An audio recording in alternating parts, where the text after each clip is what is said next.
Welcome everyone to Clips and Tips, a new series on cycling laws here in Ontario. We're preparing the series for Bike Month, which starts in June, and will be going for approximately 30 days with a small series of videos that help with understanding the laws that apply here in Ontario, as well as dealing with some safety issues and answering some frequently asked questions that we get from time to time from the cycling community. If you want to follow the series, go to Instagram or Facebook on the sites listed, and you can access the series from there. We'd ask you to share it with your community if you'd like. We think that the information is going to be helpful to everyone, and it was something that we felt that we wanted to give back to the community during Bike Month. My name is Patrick Brown. I'm going to be the host of the series. I am the head of Bike Law. Just to give you an understanding of what Bike Law is, Bike Law was a collection of lawyers throughout North America who had represented cyclists in various capacities with the law, but also had a collective mindset that it wasn't just enough to represent cyclists, but we had to get help back to our community to prevent cycling deaths and injuries from happening. So part of the commitment from the lawyers in this organization is to ensure that there are proactive changes to our laws, proactive changes to our infrastructure, as well as other issues in the community to make cycling safer. I mean, part of Bike Law too was not just trying to advocate for change, but doing other proactive steps like Get Lit program here in Toronto. We also do helmets on kids programs to put helmets on kids' heads, and just do various things to promote cycling, but at the same time go to Queen's Park or the municipality in order to fight for changes to infrastructure or perhaps new laws. I look after Bike Law Canada, which is really primarily Bike Law Ontario. McLeish Orlando, which is a firm that I'm a partner at, has been doing cases involving cyclists and other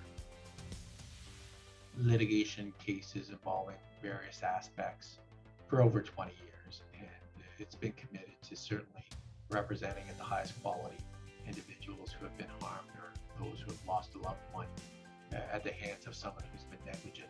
Through the experience I've had at this firm and working on these cases, we have come to know of ways that we can prevent them as well.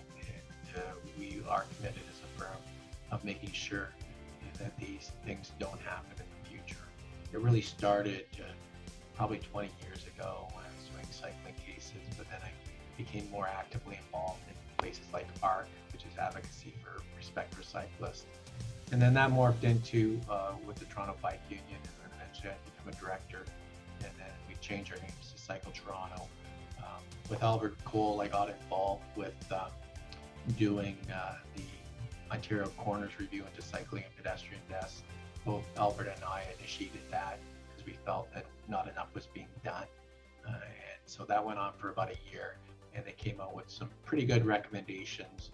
During that year process, while Albert and myself worked on it, we did represent different organizations, active transportation organizations, like Cycle Toronto, Walk Toronto, United Senior Citizens, ARC, 88 Cities, as well as a number of others who can cycle. The idea was to put our collective minds together to get some really good recommendations, which we made, but unfortunately not all of those have taken place. But during that process, it certainly gave me better insight, I think, in dealing with cycling cases, cycling law, so that certainly I can share some of that information, hopefully, with you during this series. We're going to talk about all kinds of different things. It can range from obviously helmets, our laws related to bells, lights. We're going to look at issues of potholes, city responsibility. We're going to talk about things like taking the lane and whether or not you can drink, bike, what happens if you're charged by the police or how to deal with the police, what happens if you're in a crash, how do you get your bike damage paid for.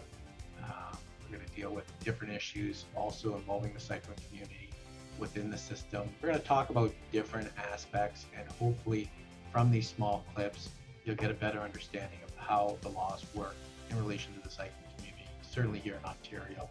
And from there, perhaps if you have any questions, we can address them as best we can. I hope you enjoy the series. I really hope that it's informative and that it helps you understand, perhaps even takes you into other areas where you might be advocating for cycling safety with other groups, organizations, or governments.